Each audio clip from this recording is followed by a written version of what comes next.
Hello and welcome to today's webinar with Multiplier. Today our conversation will be about shattering barriers and embracing a world without borders in hiring. We are joined by Lina Szaks, SVP of Operations at Multiplier, and Shayla Myers, HR leader at PayReady.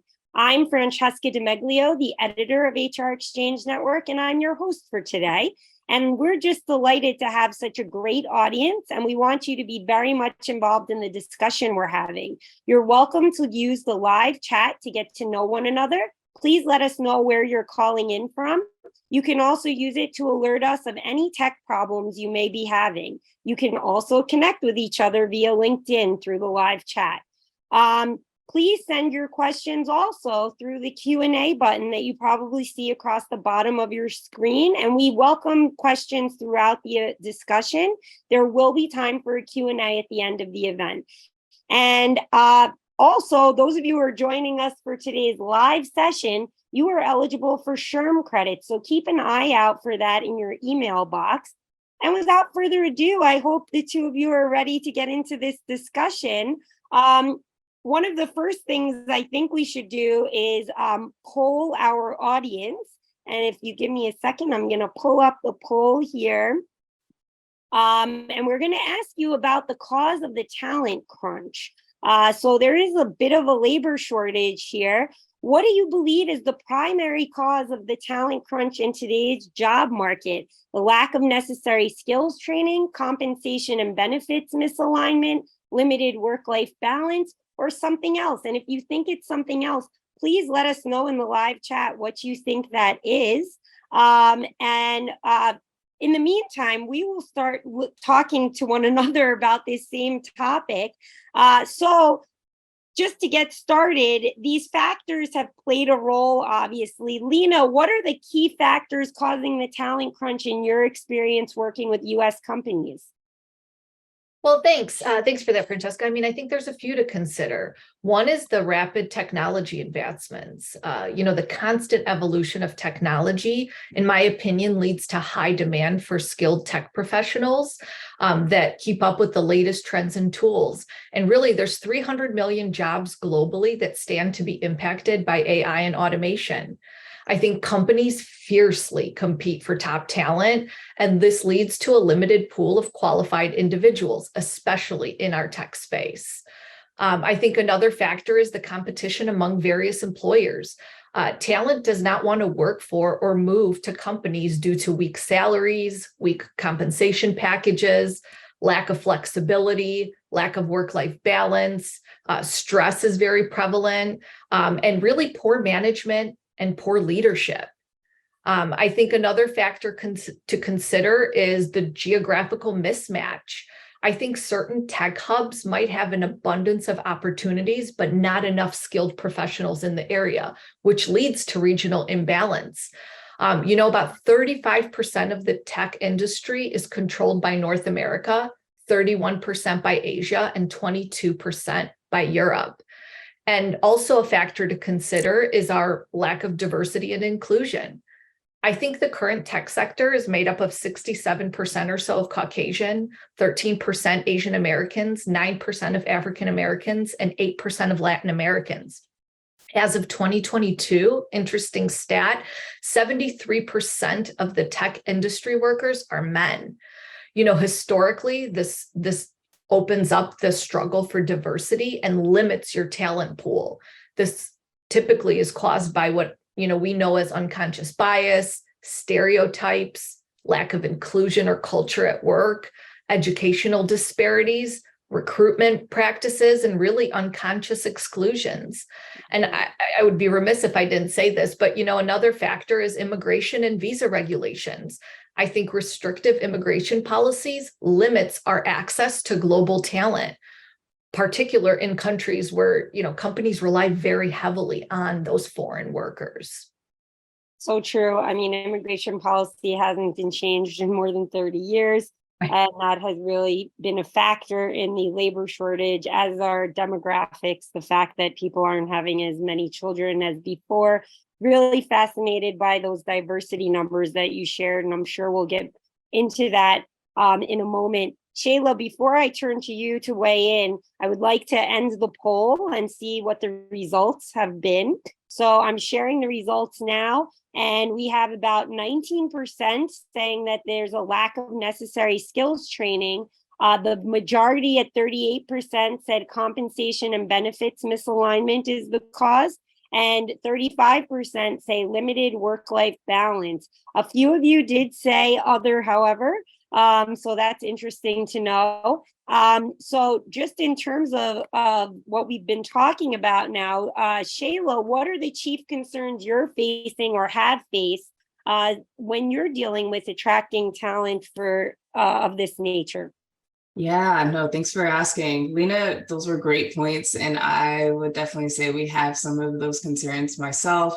And like the poll said, the compensation and benefits misalignment, I would say that's probably our biggest concern right now.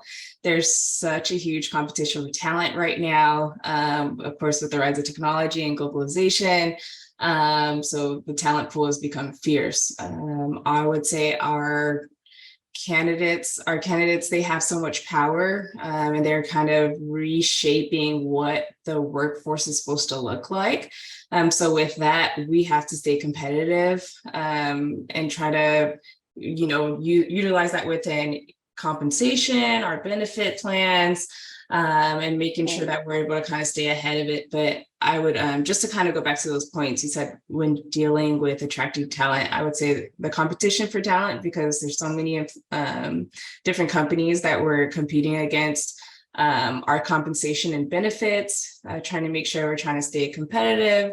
And then I would say also the skills mismatch as well, as Lina was elaborating on, just making sure that we're hiring the talent that meets our needs as well. I would say those are our main factors going on right now at PayReady. I think those are really good points to make. Clearly, compensation is top of mind with many. The benefit situation, especially in the United States with healthcare, most people rely on their employer for healthcare. So these are things that really come top of mind. It's not surprising. So, Lina, based on the US companies you've worked with, what strategies are they implementing to employ the right talent at the right cost? Yeah, I mean, this is a good question. It's also very near and dear to my heart. But really, I've seen companies or experienced that companies really invest in leadership. I think a lack of appropriate leadership makes an employee like 4 times more likely to quit. There's competitive compensation and benefits, that's obviously come up a lot in the last 8 minutes. I think flexible work arrangements, work from anywhere is really the way to work these days. We at Multiplier personally believe in a borderless world. I think, professional development opportunities are really key. Employees who feel that they're progressing in their careers are about 20% more likely to stay at that company over a year. And that's really powerful, especially in today's economic environment. I think diversity and inclusion initiatives are coming up a lot more from companies to companies that I've seen, and really promoting a strong company culture. I think post-COVID, people are really rethinking what's important to them. They're not afraid to leave their jobs. If things don't align to what they're looking for and what is their sense of purpose, they will leave. And after COVID, an interesting stat is nearly 2/3 of US employees are reflecting on their purpose in life, and 70% think work defines their sense of purpose. I mean, that's very powerful.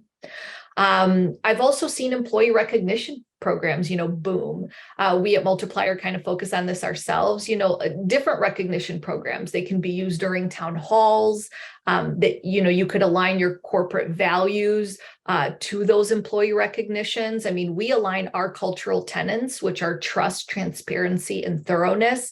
And we make sure that we recognize each of our employees across the globe once a month for demonstrating those cultural tenets. And, another interesting stat that I've read is that about 21.5% of employees that don't feel recognized interview for a job within 3 months, and 12.4% who feel recognized won't won't interview or won't even think about looking. And really, I think that for me, what I personally like to do is I like to explore non-traditional talent pools.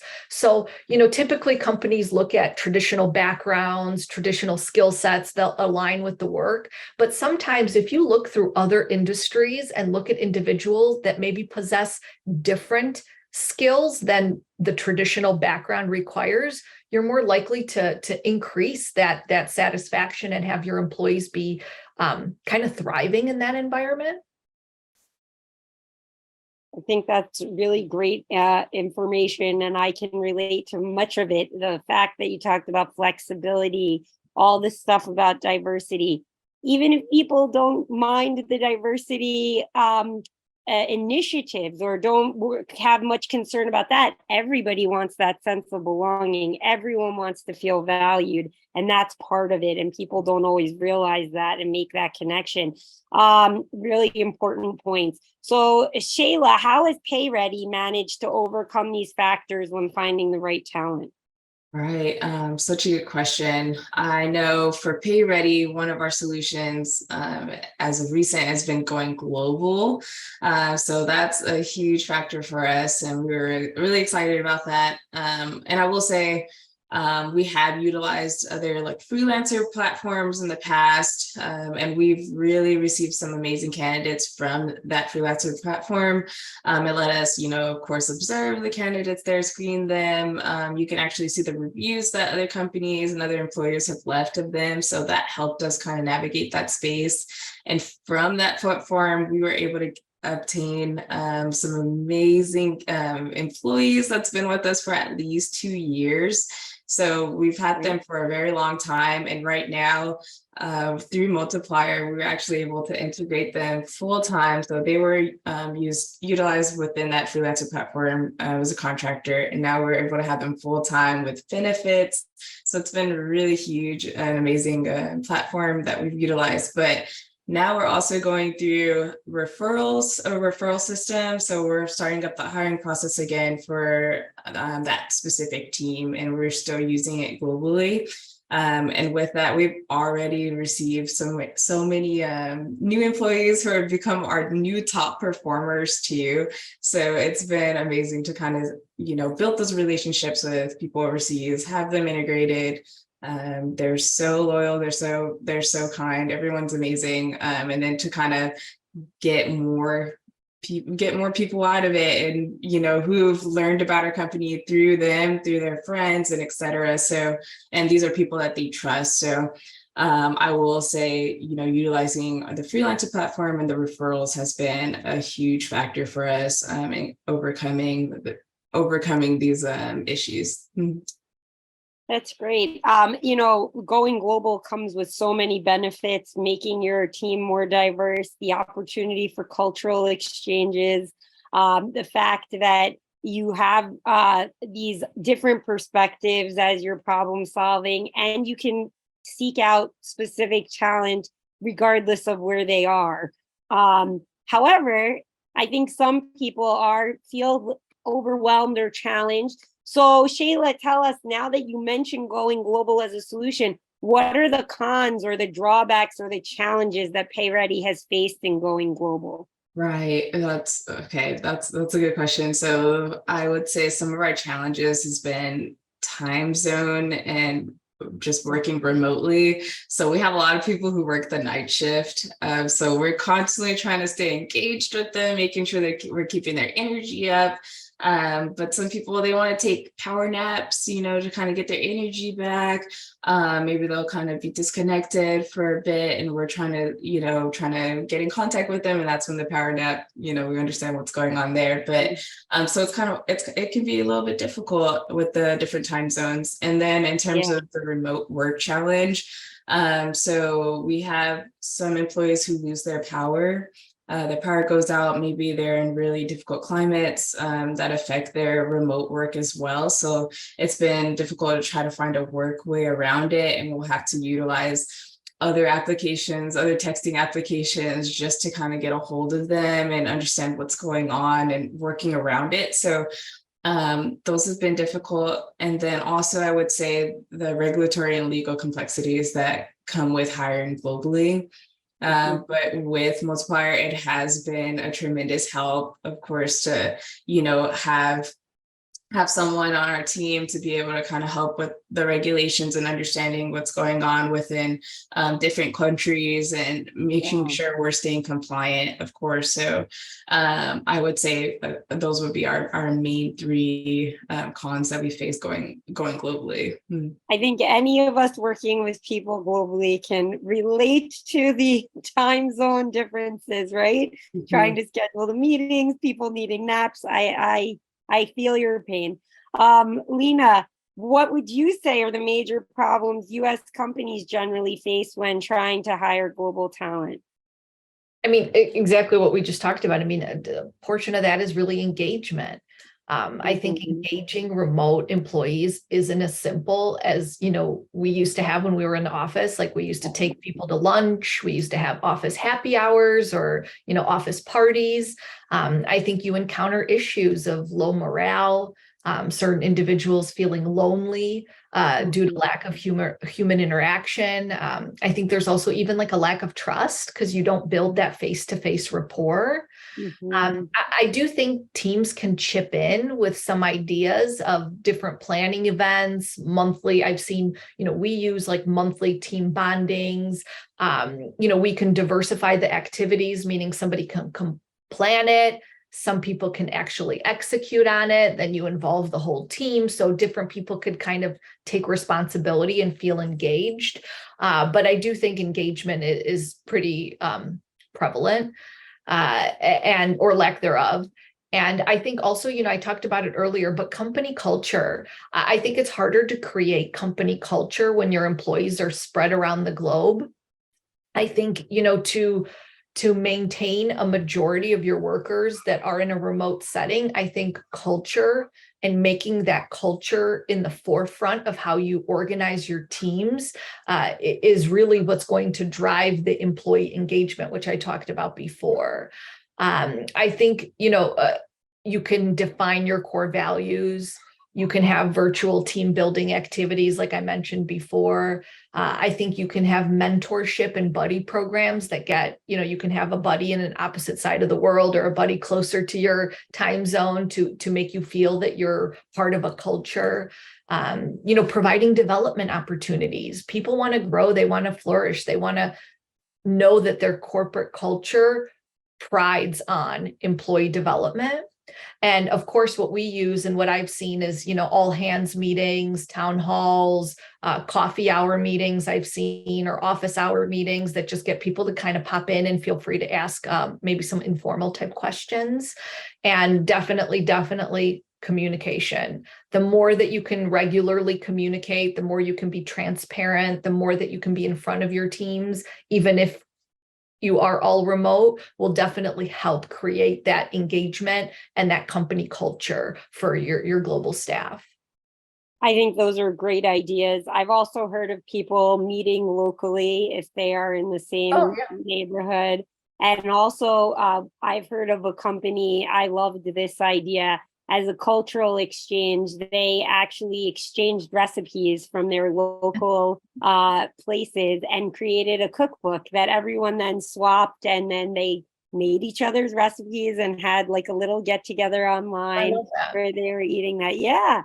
I mean, I think it comes down to being intentional. If you really want to, and this goes for, domestic people working remotely as well. You have to be intentional to make that bond happen, to make the trust grow and build all of that. It's part of the job actually nowadays.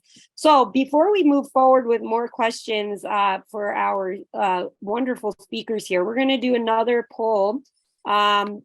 This time we're going to ask you about the challenges to global hiring. We'd like the whole audience to weigh in on this topic. So I'm going to launch it now, and we're asking you, when considering going global for talent, which challenge do you think is the most concerning?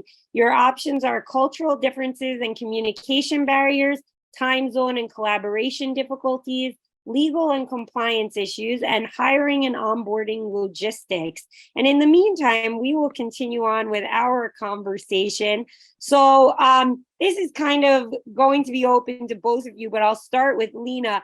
This is about the compliance risks that come with looking to hire globally. A common factor that is raised as an issue by HR leaders whenever they're hiring globally is the local compliance risks, which we've already mentioned, and adhering to local regulations.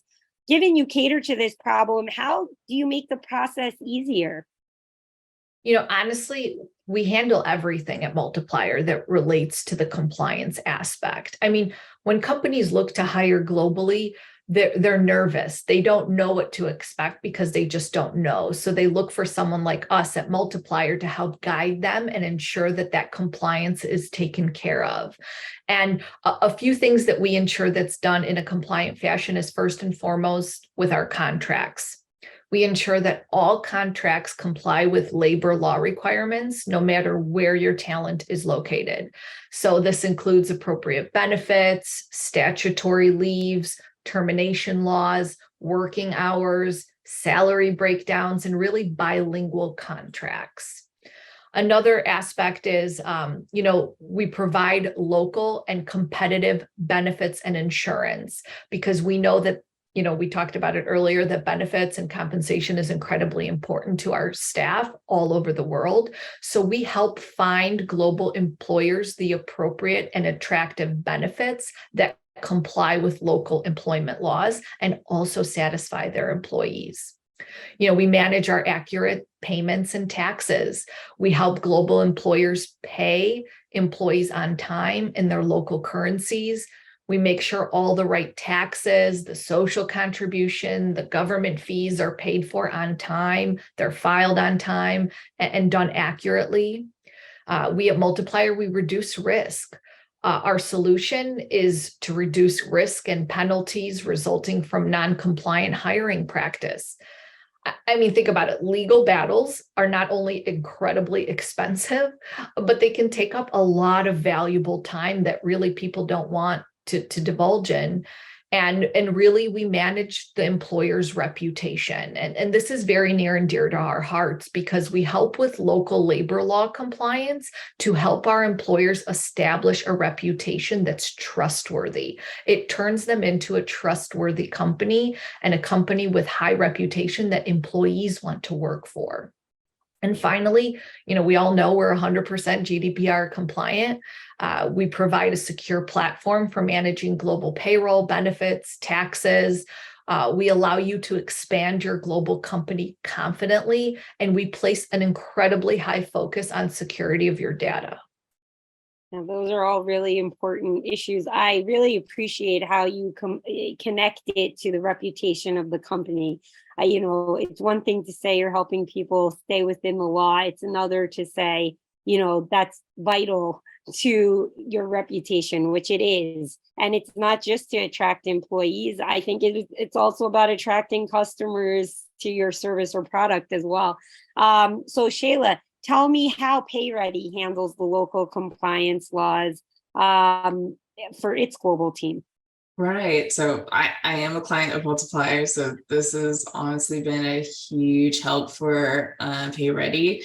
So we are grateful we have, a dedicated compliance manager that helped us, draft all these offer letters to our employees. So we were able to kind of learn about a lot of the other regulations that these certain countries have in terms of like making sure we're reaching all the federal holidays, learning about all the different federal holidays that the countries had, and making sure that we're also accommodating, our company and reaching their needs as well. So making sure that, we always have somebody working, whether it's someone in the States, someone who's, overseas or so. But I would say, of course, having Multiplier has been helpful. So the compliance manager, we also do our own research and making sure that we're staying up to date with what's going on and making sure we're holding Multiplier accountable as well. And it goes back and forth, of course. And then last but not least, we have extremely knowledgeable employees who keep us updated all the time. I remember one day someone said, hey, our president just issued a new holiday, so we have, this weekend off, and we're just like, oh my goodness, how did this happen? So we really do have employees that are knowledgeable, and we're also just trying to make sure we're keeping up to date with everything. But Multiplier has been great in helping us, stay compliant, of course, on the back end, and making sure that those taxes are being taken out, making sure, what am I trying to say? Just even the hours, that was something else that we learned as well.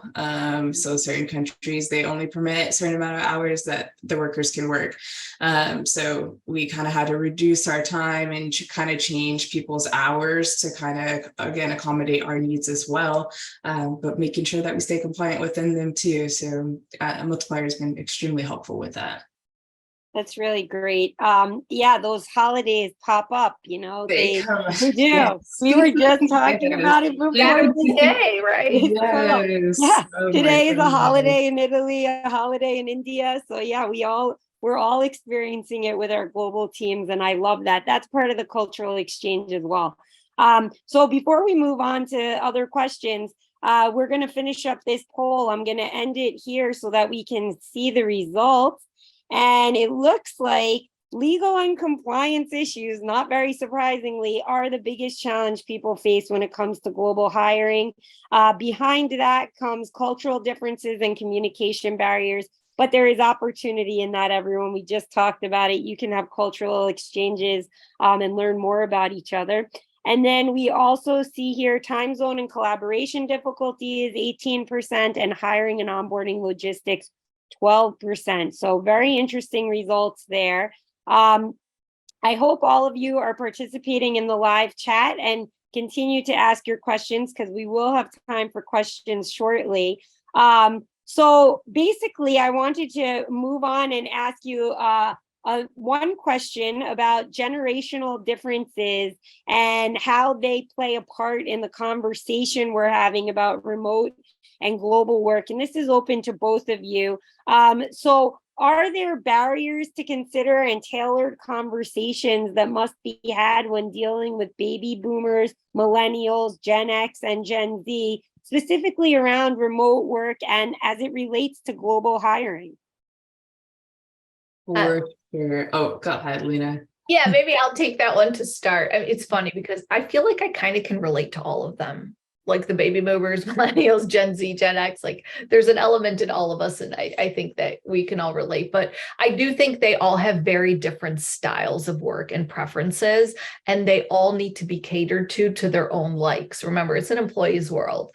I think 42% of boomers prefer working remotely because they are more productive at home. 28% of Gen Z would agree. 14% of Gen Z report that they work remote less often now because they want to be in the office. And you know why they want to be back in the office? They want their office perks. They want, believe it or not, office coffee. They want snacks, lunches, compared to only 8% of boomers that would agree. So I thought that was really interesting. That's interesting. And Gen Z and millennials also head to the office because they want more face time with their senior leadership. And the reason for that is they believe that face time and visibility with senior leadership equate it to faster advancement opportunities, which is less of a driver in the older workforce. And Gen Z also report that doing more of work and working towards promotion is something that they are really driving towards, where boomers are what you call like personally motivated to just work hard.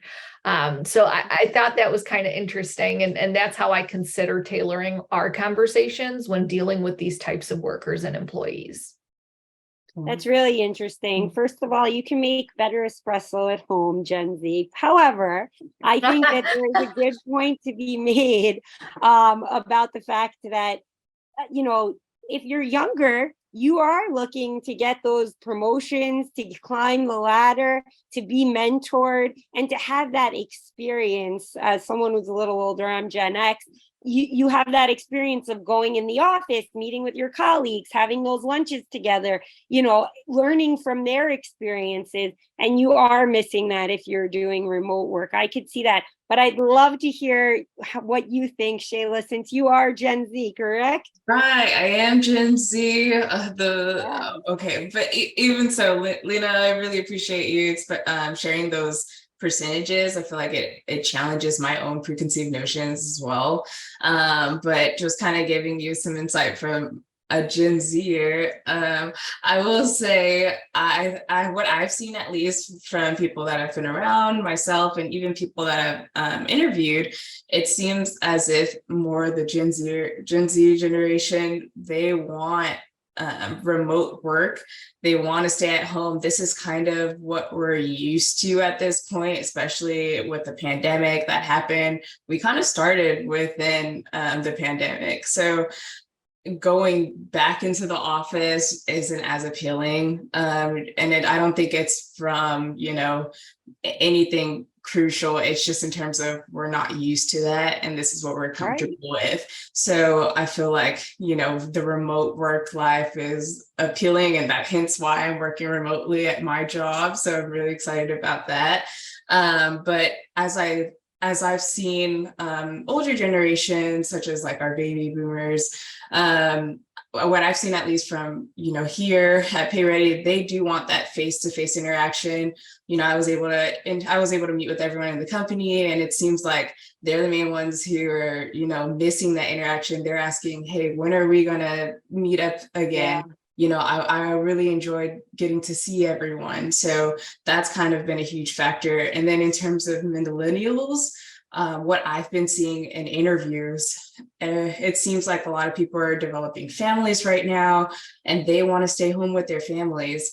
And so being at home, having that remote life gives them that balance, that work-life balance, being able to take their kids to school, being able to be attentive to their child while the mother's or the father's out, so that's kind of what I've been seeing. And I've been seeing a lot more leaning towards the remote world, of course, with the work-life balance, but still people do want that, still want to see valued and have that interaction, though, of course, and it's not only just in person, but it's remotely as well. They want to make sure we're staying engaged. And I love that idea that you shared, Francesca. I wrote it down. I'm going to share the recipes. Yes. We're going to do the recipes, and I think that sounds amazing. I love it. That's just what I've seen. Mm-hmm.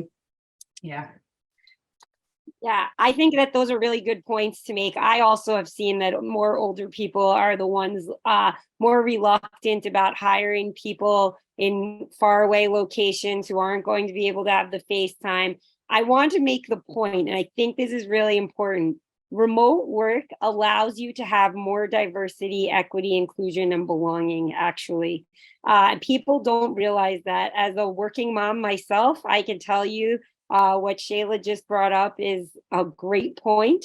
You have children, you still have childcare. Don't get me wrong. You have to have childcare. My mom is upstairs with the kids right now because you can't work with do your job and have the kids at the same time. But you can sign off and do dinner on time and, be in the room at least when the kids come home from school and see that they're okay, and send them off to do their homework. And people grew to love that. Besides that, as we pointed out this whole webinar, you can have global hires. You can find people who have the talent that you specifically need, no matter where they are. And you just can't do that if you're convinced you have to hire only local people and only work in person, or even in hybrid situations. It won't be possible. So it is a huge factor in diversity, equity, inclusion, and belonging. You just have to be intentional, as we said. Maybe do the recipe book idea. I love it. I hope you do it and let us know how it goes.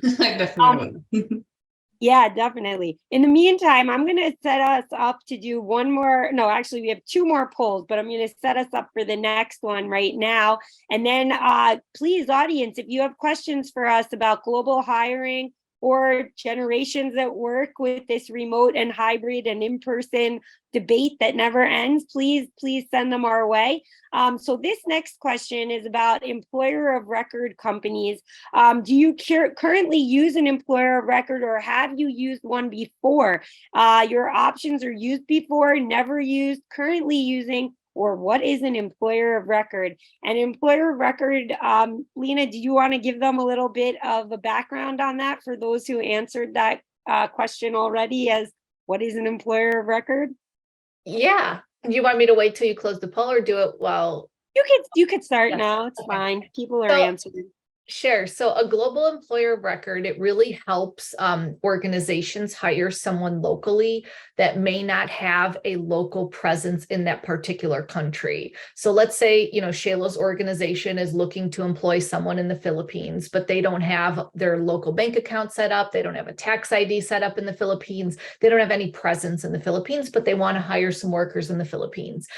So what Shayla would do is she would come to Multipliers, an employer of record company, and we would help facilitate the employment for Shayla locally in the Philippines. So we would sign these employees on our contracts, our paper, but on behalf of Shayla's organization. And she would work with the employees if they were their own, and they do the day-to-day inner workings, but the HR and payroll component and the compliance component is taken on by us as the employer of record on Shayla's behalf. That's great. So let's see how our audience has answered here. I'm going to end the poll and share the results. And it looks like 47% of our audience have never used an employer of record. That's really fascinating. I'm glad you joined us to learn about that today. Also used before, 21%. Currently using only 16%, and another 16% did not know what an employer of record is, and now you do. So I'm going to stop sharing that. We do have one more poll question, but before we get to that, I was wondering, I had a little bit, oh wait, first we do have an audience question. Yes, okay. Do you have any recommendations for any books or services that we can use for learning more on HR compliance for US and on a global level? Do either of you have any book recommendations about compliance? Honestly, you really should look at your country specific requirements for the country that you're looking to go into, and read up on that country, because there's not one book on compliance. I mean, there's articles on what you can do to overcome hiring globally. And if you want to look at like I said, a country specific source guide, or what to know about hiring in a particular country, there's some articles that you would look at based on country specifics. And if you actually went on the Multiplier platform, totally plugging, but there is a resource section on the Multiplier platform that lists all you need to know per country about hiring in a particular employee, like what you would need to know about salary requirements, benefit requirements, things you need to know about a particular country when you're looking to hire someone there, what the employer burden or employer tax components would be. So if you went out onto our website and took a look in the resource tabs per country, you can actually have a good read on per country on what you're looking for. I would suggest you start there. That's really great. And that actually brings me to the question I was going to ask you. What if people don't even know which country to start with? How did, Shayla, you could tell us about your personal experiences with this, and Lina, you could give more general advice. But how do you know where to start, and how do you decide which country to hire from? Yeah, that's such a good question. I know it's always just based on your need, really. So I know, like I said, we used that freelancer platform, and from there we were kind of we didn't really have a mindset and say, hey, we want somebody from this country. It was just more of a, based on reviews, and based on reviews and everything. And we've hired people, and now it's just kind of become more of a structure. This is kind of what we're used to. We're used to dealing with people in these two certain countries. So now we're just, hiring from there just based on familiarity. We're used to their compliance laws now. So we're able to kind of stay regulated within those means, but I feel like I don't think it's good to sort of limit yourself too much. I feel like you were saying, there's so much talent out there and diversity and inclusion. And I don't believe that I should be able to limit myself in that regard. But at the same time, it is important to still pay attention to other factors, such as the time zone issues. If you don't want to, deal with folks that are in different, time zones and have to, figure out, working overnight, the night shifts and such. But I would just say keep an open mind overall. There's so much great talent out there. And, sorry, I was just going to add on that note, Francesca. There's a ton of HR recruiting companies that, we also partner with that can help guide you based on the talent that you are looking for. And that's what they do. They do the global hiring, and they may have recommendations based on skills.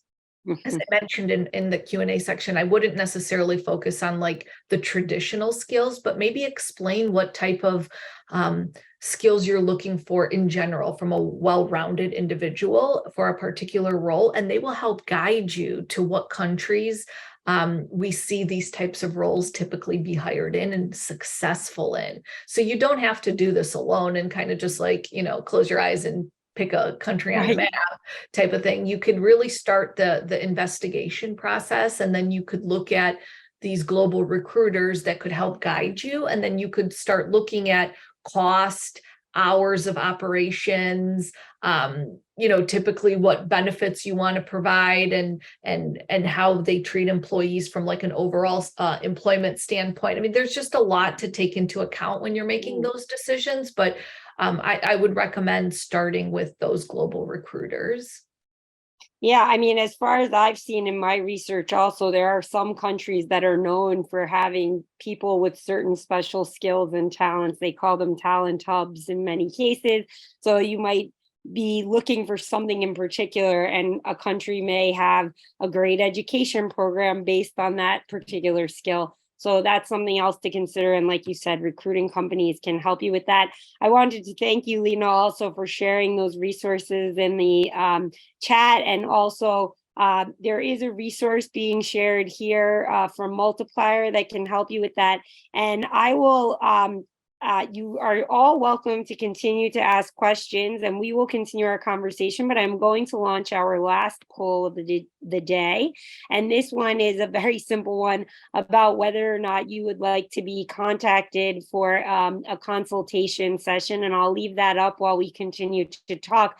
So I just was hoping that both of you could share while others might be asking their questions. Now's your last chance, everyone. What are your final thoughts about global hiring and what it can bring to an organization? Either one of you can start. Shayla, why don't you go first?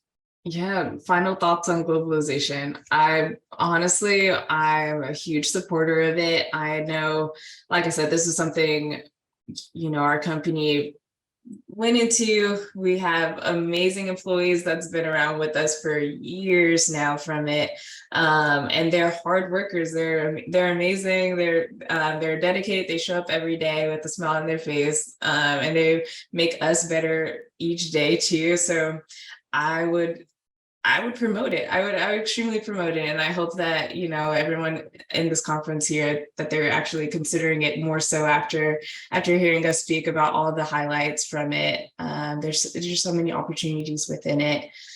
So yeah, that's kind of my overall take from it. I love that. Yeah, I'm a firm believer in hiring globally. I've been in the global space for, 19 years now. I love the talent that I've hired globally. I've had some of my most thriving experiences and thriving offices be international hubs. They've constantly just, some more than others, but constantly outperformed.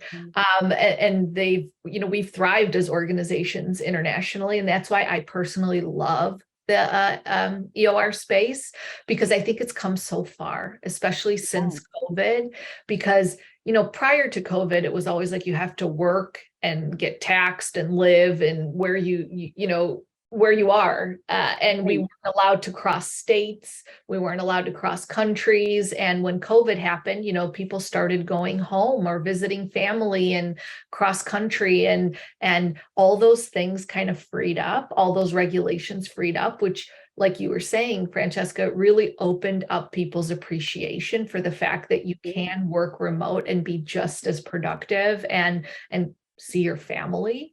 You know, I can relate to it personally. Pre-COVID, I was like a road warrior. I was constantly on an airplane. And, you know, post-COVID, I've maybe taken 3 business trips. And I'm doing my job just the same and just fine. So I love hiring globally. I'm super passionate about it. You don't have to have an office to do it. And you can hire, you know, really, really wonderful talent that are, you know, that stay for a long period of time if you do it right. So I'm a firm believer in it.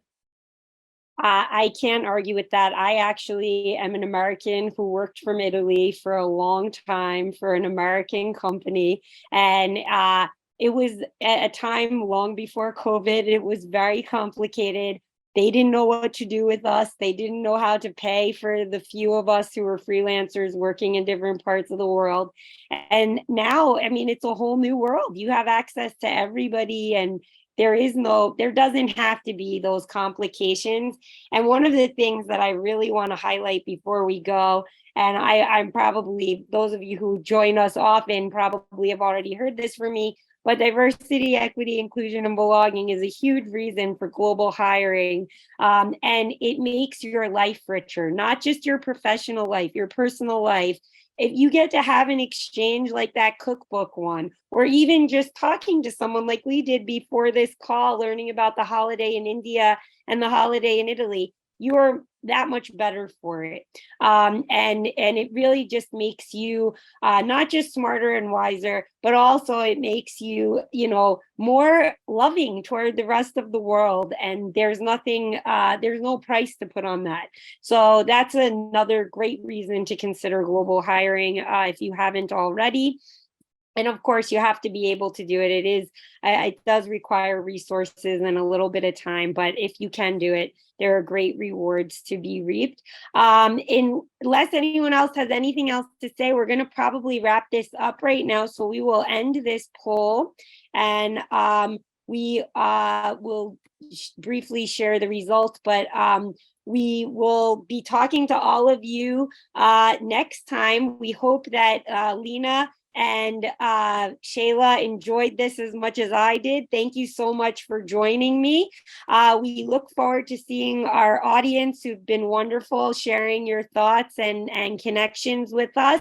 And we hope to see you at HR Exchange Network's upcoming events. We have our corporate learning event in September, and on August 30th, you can join us for an HR Exchange talks about AI and what it's going to do to all of our jobs. Please tune into that and become a member so that you don't miss any of our upcoming events like the one we had today with Multiplier. Thank you all, and goodbye. Have a great rest of the summer.